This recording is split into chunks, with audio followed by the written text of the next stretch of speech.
Postojanje. Svetozar P. Ivetić. Kad bih dolazio u svitanje, nijeme bi me dočekale stare kamene kuće, iz čijih zidova su rasle divlje trave. Tražio sam uske prečice, kojima samo znalci hode, i prvo gledao je li mahovina pokrila stijene, da im nije hladno od studene vode.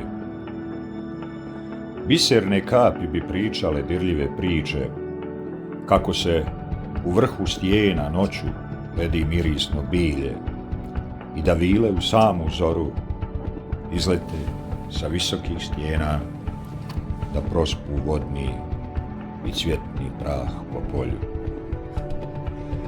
Kroz cvjetove zovika i divlju mentu gledao sam krovove kuća, osamljene i tužne. Dugo razabirao i slagao misli kao riječne ugutke u kojima je zapisano jedno sjećanje.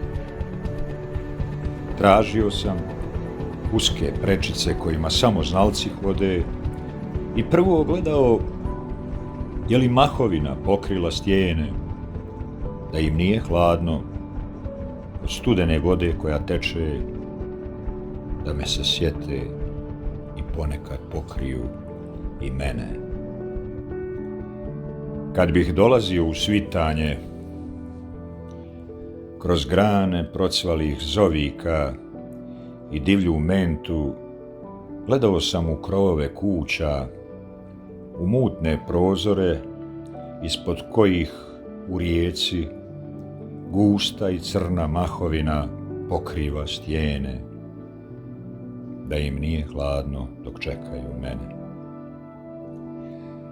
Kad bih dolazio u svitanje, kroz grane procvalih zovika i divlju mentu, gledao sam u krovove kuća, u mutne prozore, što ništa ne zbore. Kad bih ti dolazio u svitanje, nijeme bi me dočekale stare kamene kuće i po baštanskim zidovima prebačeno šareno rublje koje se suši. Slušao sam vodu što huči, razabirao i slagao misli sa vodom prebistrom u kojoj je zapisano moje postojanje.